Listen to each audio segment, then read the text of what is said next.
Yo no soy de los que creen en Denis Razikov, ni en Naciones Unidas, ni en estas cosas, como para llamarle al gobierno. Creo que el Club de Amigos del Poder está girando en torno a las instituciones internacionales que son conformadas por estados y representadas por distintos gobiernos. Tiene que pasar algo muy raro como para que este tipo de instituciones, Naciones Unidas, Organización de Estados Americanos, UNASUR, etcétera, etcétera, se tire contra un gobierno. Ya lo hemos visto. Pero de todas maneras, Razikov viene y nos dice 5 años después, ¿saben qué? Estoy un poquito preocupado porque el proceso de terrorismo está muy lento. Como lo están oyendo, dale. Son 5 años. ¿Cómo observa la ONU este caso específico de caso terrorismo? Son 5 años de proceso, ¿es regular? ¿Cómo lo observa? Nosotros lo estamos monitoreando en cada etapa. Obviamente, como yo comenté recientemente, es un caso donde se observa los principales problemas de justicia en el país, en particular la retardación, ¿no? La justicia debe ser pronta. Las personas que están bajo juicio deberían tener un juicio que debería durar un tiempo limitado en el tiempo, las sesiones deberían desarrollarse todos los días, porque tanto los acusados necesitan saber si al final y al cabo se demostrará su culpabilidad o no. Pero al ritmo actual el caso terrorismo podría durar 2 a 3 años más, por lo que hemos observado en cuanto a otros casos de esa clase en el país. Y eso no es una justicia pronta, pero la retardación también viene de una cantidad de factores que tienen que ver con jueces, con fiscales y también con la defensa. Los distintos recursos que se han presentado, el hecho que se sesiona solo algunos días, por periodos determinados, un juez que también tiene que asumir otras responsabilidades en otros casos, una defensa que utiliza absolutamente todos los recursos posibles y a veces incluso recursos que no se debería hacer, pero que se repiten. Los fiscales también, que han pedido peticiones que provocan retardaciones, decisiones que son lentas del jueces en cuanto a aspectos procesales. Entonces estamos ante un juicio que ya tiene sus 2 años. Ya tiene 5 años, casi. Leopoldo Fernández lleva preso 6 años. Un día como hoy, 11 de septiembre, lo detuvieron a Leopoldo Fernández. Acuérdense. Don Denis Razikov conoce los procesos, no hay ninguna duda. Y yo voy a usar un adagio jurídico que dice, la justicia que tarda ya no es justicia. Esta declaración de don Razikov llega con por lo menos 18 o 20 meses tarde. Para mí ya es una declaración que no vale. De todas maneras, los políticos se agarran de ella, ponen la nota 18... La nota 18, Oscar Ortiz habla del tema del juicio y habla de lo dicho por Marcelo Sosa Álvarez. La nota 18, dale. Nos ratifican lo que ya cada vez es más evidente, ¿no? Aquí hubieron ejecuciones extrajudiciales. Estas ejecuciones constituyen lo que en el derecho internacional, en todos los acuerdos que promueve las Naciones Unidas, se llama un delito de lesa humanidad. Esto debiera ser juzgado por la Corte Penal Internacional. Es la misma causa por la cual, por ejemplo, Alberto Fujimori, el expresidente del Perú, está hoy preso. Y aquí la solución debiera ser, obviamente, que dado que es un delito de los más graves a nivel internacional, sea pues investigado por entidades internacionales como el Consejo de Derechos Humanos de Naciones Unidas, que tienen un relator especial para ejecución extrajudicial. El candidato Tuto Quiroga hacía referencia de que se lo ha dejado solo al señor Branco Maricovit, quien era antes el líder moral de los cruceños, decía él así, por gente que hoy funge como candidatos, pero también por personas que están en ejercicio de la función. Mira, yo no voy a comentar, recuerdo que cuando hubo este caso Tuto hizo una declaración contra los separatistas, hoy aparece por intereses de defensor de alguno de ellos, ¿no? Entonces personas que actúan con oportunismo político creo que no merecen... Oscar, si estás diciendo actúa con oportunismo político y vos lo estás metiendo entre los separatistas a Branco Maricovich, vos estás en la misma, viejo. Puta, paren un poquito, paren un poquito. con tal de darle al otro, puta, son capaces de reconocer que hubo separatismo en Santa Cruz. Mierda que nuestros políticos, con el aprecio que le tengo a Oscar Ortiz, pero esta yo no se la paso, porque finalmente yo estoy haciendo mi trabajo y de verdad que es indignante. Tuto dijo era que había separatismo y ahora está favoreciendo a uno de ellos. No jodan, viejo. Puta, ¿hasta dónde más lo van a llevar este asunto? Simple y llanamente, porque se están peleando el hueso mientras el gobierno se come la carne. ¿Se dan cuenta? El gobierno está comiendo el churrasco, tira los huesos, y estos pobres están comiendo el hueso pelado a ver si le pueden sacar el tútano, como dice mi amigo, no importa. Me parece una barbaridad, viejo. Me parece una barbaridad. Está bien que esto lo vea, las declaraciones de Sosa son jodidas. Las declaraciones de Sosa son unas declaraciones muy duras en el sentido de que el gobierno hace esto, el gobierno... Fíjense lo que dice Sosa. Me ampliaron la permanencia por un año más. El Poder Judicial se ha convertido actualmente en un ente facilitador de los intereses políticos y económicos del gobierno de Evo Morales, que le ha venido mintiendo al pueblo boliviano. Está hablando como político Sosa, ¿de acuerdo? Que no existe persecución política para, ejemplo, analizar todos y cada uno de los casos que tienen connotación política y que no se extrañen luego los jueces y fiscales que primero son utilizados por el gobierno para sus fines oscuros. O sea, estamos hablando de los intereses del gobierno para sus fines oscuros, a los que sirvió durante 3 años, casi 4 años, el fiscal Marcelo Sosa. Dejémonos de joder. Es decir, a Sosa hay que tomarlo con pinzas porque Sosa unta putrefacción. Sosa es un corrupto absoluto. No es que porque se pasa para el otro lado, se pasa para la otra bolsa, se convierte en bueno. Aquí nadie lo puede santificar a Sosa. A ver si lo entienden. Como me parece muy mal que don Oscar Ortiz esté diciendo lo que está diciendo. Branko Marinkovic no es separatista, por favor, hombre.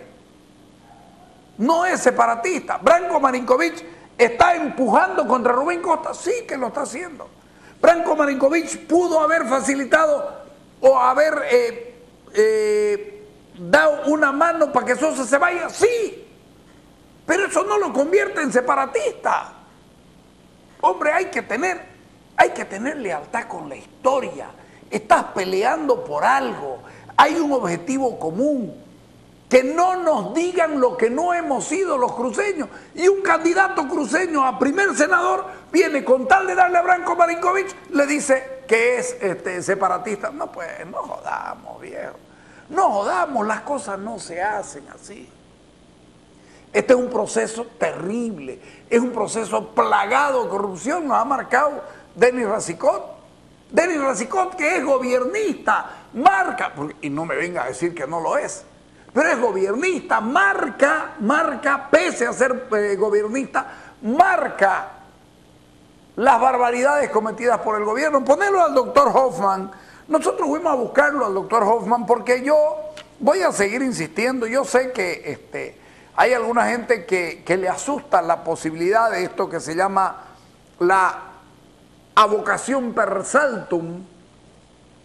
Yo me he metido a mirar, a investigar, a ver este asunto de la apelación per saltum, quiénes pueden acudir. ¿Y qué es el per saltum? Que salte del juzgado donde se está tratando directamente a la Corte Suprema, que la Corte Suprema analice el caso y decida si lo toma o no, habida cuenta de un montón de ilegalidades, de un montón de violaciones a derechos humanos, etcétera, etcétera. Fuimos a buscarlo al doctor Hoffman y esto es lo que nos dice con relación, primero, a las irregularidades. Primero ponerle la nota 16, donde el doctor Hoffman le parece bien lo que hace Naciones Unidas. Dale. de Naciones Unidas ha expresado su preocupación por los 5 años que lleva este proceso en el caso de alzamiento armado y terrorismo contra aproximadamente 33 ciudadanos. Él ha expresado de que posiblemente inclusive este proceso podría durar 2 años más. ¿Cómo ven ustedes esta preocupación expresada por esta autoridad? Evidentemente es una preocupación que alcanza a todas las personas que están siendo procesadas. Es una preocupación real, porque a esta velocidad, de acuerdo a cómo se van sucediendo las cosas, la apreciación es real. Esto no va a durar menos de 2 años y estamos hablando de llegar a una sentencia, ni siquiera estamos hablando de llegar a la conclusión, porque todavía después de la sentencia existe la apelación, existe la casación. Entonces, tan solo en los debates del juicio para llegar a una sentencia, sí, a este ritmo faltan unos 2 años más. Respecto a si eso cumple o no con las formalidades, si es una violación del debido proceso, evidentemente entra dentro de una violación al debido proceso, porque una persona no puede ser procesada indefinidamente por el Estado. El Estado tiene reglas concretas de cómo se debe procesar a una persona, cómo debe ser investigada y cómo se debe llevar a su sentencia y a una condena, ¿no? Si es que se persigue la condena. ¿No? Obviamente todo proceso penal persigue la condena. Esto no puede ser de manera indefinida porque se está violentando los derechos de esa persona. O sea, no se puede decir, ¿sabes qué? Te voy a procesar, pero no sé en cuánto tiempo. ¿Y eso a qué se debe? Primero, porque la persona necesita certeza jurídica, necesita seguridad jurídica. Por eso que el Estado determina en determinado tiempo se debe realizar esto. En el caso boliviano son 3 años. Un proceso penal no puede durar más de 3 años, en este caso llevamos 5. Aparte de esto está un tema de que los derechos que no se ejercen necesariamente caducan con el tiempo. Entonces, por este motivo es que sabiamente se estipulan plazos procesales, o sea, tal cosa debe realizarse dentro de este término, porque si no, no tiene sentido continuarlo, porque esto estaría afectando los derechos de la persona que está siendo procesada. ¿Por qué los procesos caducan con el tiempo y por qué tienen plazos? Por el simple y sencillo hecho de que vos gozás de presunción de inocencia. Y no se puede tener detenido a un preso sin sentencia y sin probarle que es culpable, porque la gente no debe probar su inocencia. El Estado debe probarlo a través del fiscal y será el juez el que determine su sanción. El Estado debe probarle la culpabilidad. Es preferible, dice el adagio jurídico, tener afuera a un inocente, tener afuera a un culpable que tener adentro a un inocente. Eso se está faltando. Este caso debió ser 3 años, ya lleva 5. En la legislación anterior, creo que en el código Blattman o en algún código, en algún cambio que se hizo era 5. Y si no me equivoco, el que lo cambió fue Lucho Vázquez cuando fue ministro de Justicia, y ahí se determinó que era 3 años. En función de los 3 años ya está fenecido todo plazo para dictar sentencia. No podés decir, es que los abogados vinieron y embarraron. Mala suerte para vos. Si no supiste resolverlo rápidamente, mala suerte para vos. Acordémonos que el proceso no se abría siquiera y la gente estaba presa y estaba siendo violada en su derecho por parte del gobierno. Le preguntamos también al doctor Hoffman que por favor nos diga cuáles son las violaciones de este proceso. Vale. ¿Nos podría usted enumerar unos 4 o 5 irregularidades o violaciones que se hayan cometido a los derechos de los detenidos, esto sin entrar en el fondo? Son tantas las irregularidades que uno piensa un poquito, ¿cuál menciono? De las más conocidas está el tema del juez natural, un hecho que aconteció en Santa Cruz, las personas residiendo en Santa Cruz.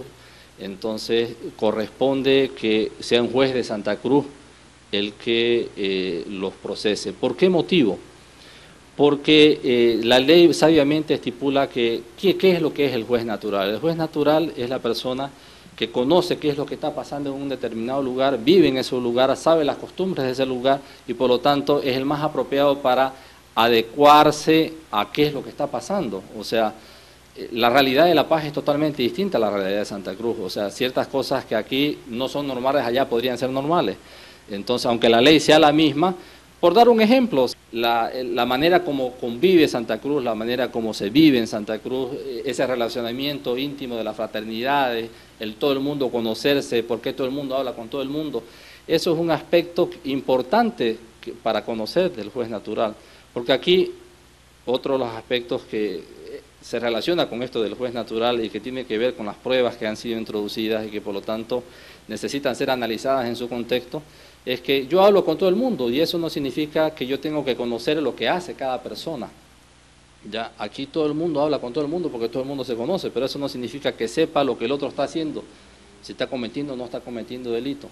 En este caso es una gran irregularidad acusar a personas porque hayan tenido simplemente una llamada telefónica con alguien, o sea, sin especificar qué se habló dentro de esa llamada. ¿Cómo se llega a esta violación del juez natural?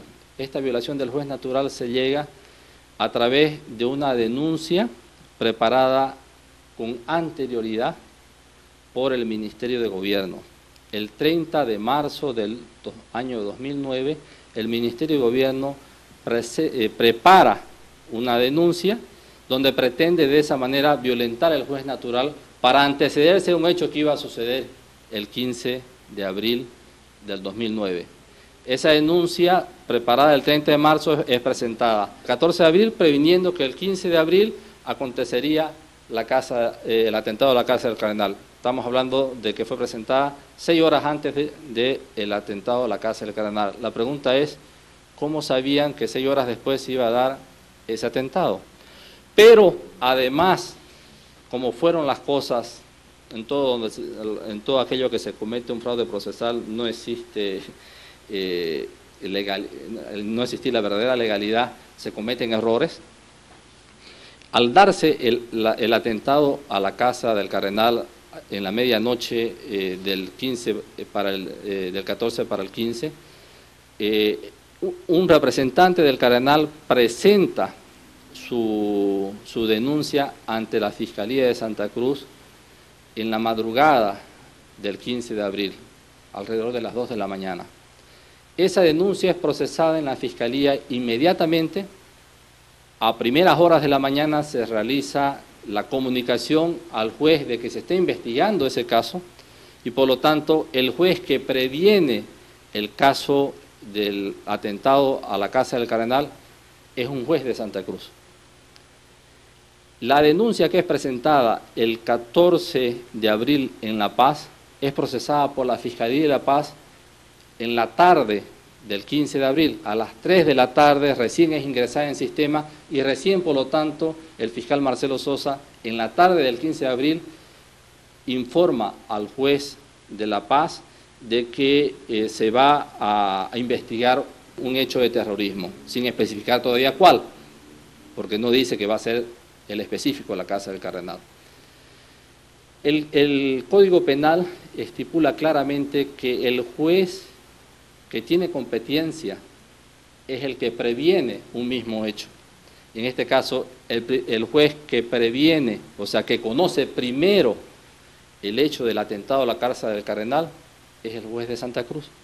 Estamos hablando específicamente de la denuncia sobre el atentado a la Casa del Cardenal, que fue prevenida por el juez 10º de instrucción penal en Santa Cruz. El mismo 15 de abril tiene una resolución que acepta que él va a ser el juez cautelar de ese caso.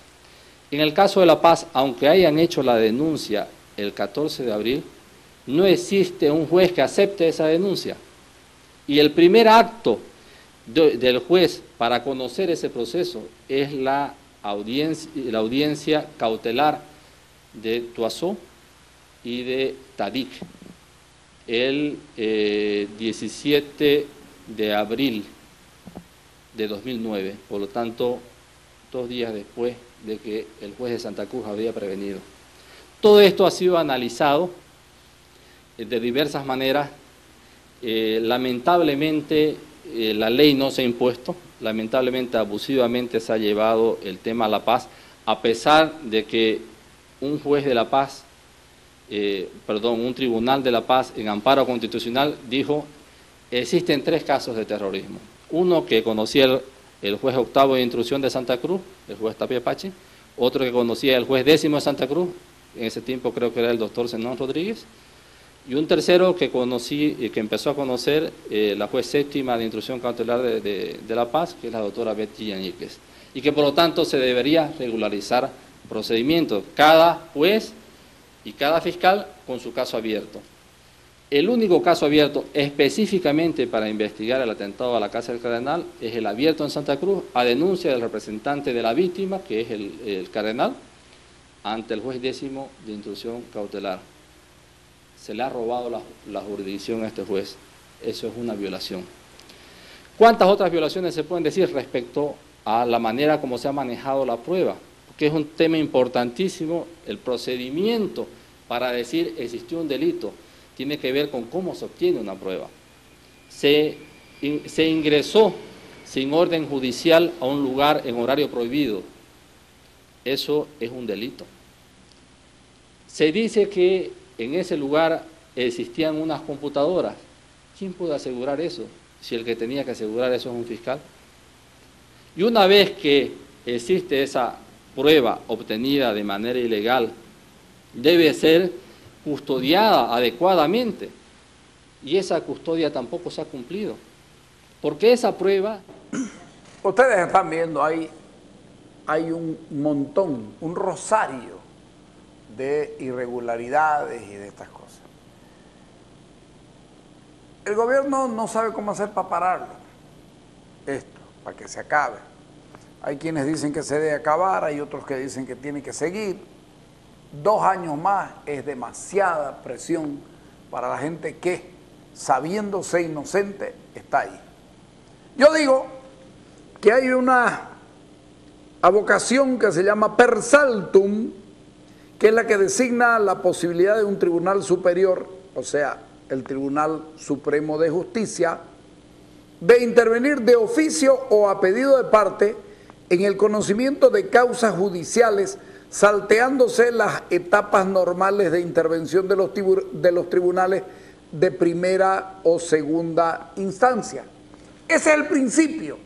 El Tribunal Supremo de Justicia del Estado Plurinacional de Bolivia puede acudir a una legislación que efectivamente no está en nuestros códigos, pero está reconocida en los tribunales internacionales en los cuales Bolivia es signataria. Recibo mucha preocupación de jueces, de abogados y de políticos que me dicen: puta, Carlos, es muy peligroso. El per saltum en Bolivia es muy peligroso porque se les puede convertir en una costumbre y llevarse todo lo que les dé la gana por la vía del per saltum a la Corte Suprema de Justicia de la Nación. Entiéndanme, yo no soy político, yo no soy abogado y probablemente hasta me estoy metiendo en algo que seguramente no debiera ser un asunto mío. Pero soy ciudadano y conozco gente que está siendo procesada y de verdad que a mí me da mucha pena todo esto. A mí me angustia saber que esta mierda va a seguir hasta por 2 años y entonces hubo que ir buscándole alguna salida. Yo no estoy haciendo política, yo no soy abogado, yo no estoy en los estrados judiciales, yo no le tengo miedo a que la Corte Suprema... ¿Sabes qué? Si el Tribunal Supremo de Justicia después lo usa, será el riesgo que hay que correr en busca de que haya justicia. Y yo soy de los que yo creo, pero sin ninguna duda, de que el per saltum le pudiera hacer un muy buen efecto porque, ojo, no va a entrar siquiera a mirar si el tema de fondo, porque el tema de fondo no lo sabe el juez, no lo sabe la jueza ciudadana. Otra gran irregularidad, emparentadas, mantenidas por el gobierno, emparentadas con gente que trabaja en el gobierno. Mierda, esto tiene un montón de puteríos que uno no lo puede entender. Pero la consecuencia de los puteríos, no necesariamente proxenetismo ni cosa parecida, ¿ya? Pero la consecuencia de todo eso es la violación de leyes, la violación de derechos, la violación de el daño a vidas de personas y a familias de personas. Consecuentemente, lo que tiene que hacer, desde mi punto de vista, ese famoso per saltum, es saltarse cualquier procedimiento de cómo suben las causas hasta llegar a la Corte Suprema y pedirlo y mirar las violaciones. Si las violaciones son suficiente razón y fuerza, debe declararse extinguido el proceso y, señores, cada uno a su casa, y si el gobierno se enoja, pues que se enoje. Tuvo 5 años, tuvo todo el poder del mundo, tuvo toda la capacidad de hacerlo y no lo hicieron porque no le pillan la punta a este ovillo. Ya el problema tiene que ser del gobierno y de la incapacidad que tienen, pero además de la imposibilidad que tiene la gente del gobierno de constatar que lo que acusa es cierto, pues lo que corresponde es que los inocentes o que los que se saben inocentes y los que están injustamente encausados, injustamente detenidos, pues recuperen de una vez su libertad, porque creo yo que eso es lo que corresponde. Si le molesta a los abogados, no a los abogados de este caso, sino a los abogados que trabajan en el sistema judicial, yo lo lamento, pero yo soy un convencido de que esto tiene que terminarse porque yo no estoy buscando rédito político de ninguna cosa y no estoy pensando en que el gobierno el día de mañana puede usar el per saltum. Si alguien dice que el per saltum no está reconocido, señores, Bolivia es signataria de acuerdos internacionales. Hay jurisprudencia que se llama. Si en un país el per saltum dio resultado, esa es una jurisprudencia para el Estado boliviano. Ojalá alguien lo tome y ojalá esta mierda se termine, porque no solo hiede, sino que está haciéndole mucho daño a mucha gente.